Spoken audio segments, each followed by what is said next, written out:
નમસ્કાર નમસ્કાર નમસ્કાર નમસ્કાર વિદ્યાર્થી મિત્રો, આપ સૌનું મારી યુટ્યુબ પેજ પર ચેનલ પર હાર્દિક સ્વાગત છે કે જેમાં આપણે ધોરણ 11 અને 12ની અંદર કોમર્સની અંદર આવતા જુદા જુદા સબ્જેક્ટનો આપણે અભ્યાસ કરી રહ્યા છીએ. આજે આપણે ધોરણ 12 એસપીસીસીના એમાં ભાગ 1 સીસીના ચેપ્ટર નંબર 2 સરકારી વિભાગો, જાહેર ઉપયોગી સેવાઓ તથા સ્થાનિક સંસ્થાઓ સાથેનો પત્ર વ્યવહાર આ પાઠનું નામ છે. આ પાઠની અંદર આવતા કેટલાક જુદા જુદા આપણે પત્રોનો અભ્યાસ કરવાના છીએ. પણ એ પહેલા આપને ખાસ જણાવી લઉં, આ ચેનલને તમે લાઈક ના કરી હોય તો લાઈક કરી લેજો, શેર કરી લેજો, સબસ્ક્રાઈબ કરી લેજો, અન્ય વિદ્યાર્થીઓને પણ મોકલજો, ઉપયોગી છે આપના માટે. અને બીજું ખાસ કે મારા આ ઓનલાઈન કોર્સને જો એસપીસીસી વિષય તમારે ઓનલાઈન તમારા એન્ડ્રોઈડ મોબાઈલ ઉપર અભ્યાસ કરવો હોય, ઘરે લેપટોપમાં બેસીને તમારે અભ્યાસ કરવો હોય તો ચોક્કસ તમે મારી એપ પ્લે સ્ટોરમાં જઈને ડાઉનલોડ કરી શકો છો. ડાઉનલોડ કરશો એટલે જિગ્નેશ સર એવું લખશો એટલે આ ટાઈપનો આઇકોન તમને જોવા મળશે અને એ એપ્લિકેશનને સિલેક્ટ કર્યા પછી તમને અંદર લોગિન થવા માટે આઈડી પૂછશે. તો આઈડી થકી તમે લોગિન થઈ જશો એટલે તમને આ જ આઇકોન સાથેની એપ્લિકેશન તમારા મોબાઈલ સ્ક્રીન પર જોવા મળશે અને એની અંદર અલગ અલગ તમને જે પણ એકાદ બે કોર્સ મેં મૂકેલા છે એમાંથી તમને જે સિલેક્ટ પડે છે, જે અનુકૂળ છે તે તમે ખરીદી શકો છો. તમને યોગ્ય લાગે છે તો આપ બીજા વિદ્યાર્થીઓને પણ જણાવી શકો છો, મિત્રોને જણાવી શકો છો, અન્ય શહેરોમાં કે ગામડામાં રહેતા વિદ્યાર્થીઓને પણ જરૂરી માહિતી આપીને આ કોર્સની સાથે જોડાવા માટે આપ સહકાર આપી શકો છો. ચાલો વિદ્યાર્થી મિત્રો, આજે આપણે અભ્યાસ કરીએ આ ચેપ્ટરના એક પત્રનો. જે પત્રને પહેલા પ્રશ્ન આપણે સમજી લઈએ. આ પત્ર પ્રથમ પરીક્ષા અને બોર્ડ એક્ઝામ માટે ખૂબ જ મહત્વનું ગણજો, સમજી લેજો. અને આવી રીતના અન્ય પત્રો પણ તમને આ ચેપ્ટરમાંથી પૂછાઈ શકે છે એટલે ખાસ સમજની પૂર્વક ધ્યાનથી સમજી લેજો. 5 ગુણ માટે વારાહી ટ્રેડિંગ કંપની અમદાવાદ વતી આવકવેરાને પાત્ર ન હોવાથી ડિમાન્ડ નોટિસ રદ કરવાની વિનંતી કરતો પત્ર આવક વિભાગને લખો. એટલે વિદ્યાર્થીને સૂચના આપવામાં આવી કે તમે આ કંપની વતી આવકવેરા વિભાગને આવક ટેક્સેબલ નથી એની નોટિસને રદ કરવાની વિનંતી કરતો પત્ર લખવાનો છે. ઓકે વિદ્યાર્થી મિત્રો, ખ્યાલ આવી રહ્યો છે? તો કઈ રીતે રહેશે હવે આનું માળખું, સ્ટ્રક્ચર, રૂપરેખા, લેઆઉટ તમારા આ પત્રની શું રહેશે?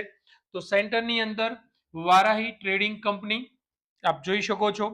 Varahi trading company, address A101 city centre, Vaijnath Mahadev road, Ahmedabad 100 pin code number. Phone number અહીંયા કોનો રહેશે? તો અહીંયા તમે જેમને લખી રહ્યા છો એટલે કે આવકવેરા વિભાગનો કોન્ટેક્ટ નંબર અહીંયા લખવાનો રહેશે. અહીંયા આવકવેરા અધિકારી શ્રી, ઇન્કમ ટેક્સ 4 રસ્તા, અમદાવાદ. વિષય આવકવેરા ડિમાન્ડ નોટિસ રદ કરતો અથવા કરવા અંગે માનનીય સાહેબ શ્રી. અહીંયા જમણી સાઈડ એડ્રેસ પૂરું થાય છે આપણું એટલે લખનારનું તરત જ એકાદ લાઈન છોડી 3 જુલાઈ 2026 એ જ લાઈનમાં આવકવેરાના વિભાગ માટેનો કોન્ટેક્ટ નંબર, આવકવેરા અધિકારી શ્રી, એમનું એડ્રેસ અને અમદાવાદ. ત્યાર પછી એક લાઈન છોડીને વિષય, એક લાઈન છોડીને માનનીય સાહેબ શ્રી. ફરીથી રિપીટ કરી લઉં છું, આ એક ભાગને આપ જરા શાંતિથી જોઈ લો, સમજી લો. વારાઈ ટ્રેડિંગ કંપની અમદાવાદ વતી આવકવેરાને પાત્ર ન હોવાથી ડિમાન્ડ નોટિસ રદ કરવાની વિનંતી કરતો પત્ર આવકવેરા વિભાગને લખો. તો અહીંયા સેન્ટરમાં તમારું શું આવશે? એડ્રેસ આવશે. વારાઈ trading company, A101 city centre, Vaijnath Mahadev road, Ahmedabad 100 pin code number. એક લાઈન છોડીને અહીંયા જમણી સાઈડ લખો છો તમે તારીખ 3 જુલાઈ 2026 જ્યારે લખી રહ્યા છો એ તારીખ. અહીંયા કોન્ટેક્ટ નંબર આવકવેરા વિભાગનો રહેશે, આવકવેરા અધિકારી શ્રી, ઇન્કમ ટેક્સ 4 રસ્તા, અમદાવાદ. એક લાઈન છોડીને વિષય આવકવેરા ડિમાન્ડ નોટિસ રદ કરવા અંગે, એક લાઈન છોડીને માનનીય સાહેબ શ્રી. આગળ વધીએ તો તમને ખ્યાલ આવશે એ આ પત્રનું મુખ્ય માળખું છે, આન્સરનો મેઇન પોર્શન છે કે જેને આપણે 3 વિભાગમાં વહેંચેલો હોય છે. અગાઉના વિડીયોમાં પણ યુટ્યુબ વિડીયોમાં પણ મેં મૂકેલું છે તમારી માટે કે એસપીસીસીની અંદર એટલે કે સીસીની અંદર જે પણ પત્ર વ્યવહાર આવે છે જે 20 માર્ક્સનો વેટેજ પહેલી પરીક્ષામાં પણ હોય છે અને લાસ્ટ એક્ઝામ મતલબ કે 3 પરીક્ષામાં 20 માર્ક્સનો વેટેજ તમને પત્રોનો હોય છે અને એ સિવાય કોઈ અહેવાલ કે રીતના એમ કરીને 25 માર્ક્સનો વેટેજ ફક્ત એફ વિભાગમાં હોય છે. તો સ્વાભાવિક છે કે આ વિભાગ આ પત્રો લખવા સરળ છે અને તમે એમાંથી મેક્સિમમ માર્ક્સ લઈ શકો છો. એટલા માટે એ સ્ટ્રક્ચરને એ માળખાવાળા વિડીયોને તમે ખાસ જોઈ લેજો. દરેકે દરેક ચેપ્ટરની અંદર થોડું થોડું માળખું બદલાતું રહે છે, એ પણ હું ધ્યાનમાં તમને દોરતો રહીશ. તો આજે શરૂઆત પાછું એ જ કહું છું કે મુખ્ય પોર્શન અહીંયા જે આન્સરનો છે પત્રનો એને 3 ભાગમાં વહેંચેલો છે. પહેલા ભાગમાં તમે તમારી વાત કરો છો, બીજા ભાગમાં એને જે જરૂરી વાત છે એ તમે વિભાગ કે એ ડિપાર્ટમેન્ટને એ સરકારી વિભાગને તમે જાણ કરો છો અને ત્રીજા વિભાગમાં તમે એનો ખુલાસો માંગો છો કે અમને આ જોઈએ છે અથવા આ તમારાથી ભૂલ થઈ છે અથવા અમારી આ ફરિયાદ છે અથવા અમારી આ વિનંતી છે. ઓકે, વારાહી ટ્રેડિંગ કંપનીના નામે જે હું અંડરલાઈન કરું છું એ ખાસ જોઈ લેજો એટલે તમને ખ્યાલ આવી જશે કે સર શું ધ્યાન દોરી લે છે. વારાહી ટ્રેડિંગ કંપનીના નામે છેલ્લા 11 વર્ષથી અમો અમદાવાદમાં વેપાર કરી રહ્યા છીએ. આવકવેરાના કાયદા મુજબ અમે દર વર્ષે સમયસર એડવાન્સ ટેક્સ અને ઇન્કમ ટેક્સ રિટર્ન પણ ભરીએ છીએ.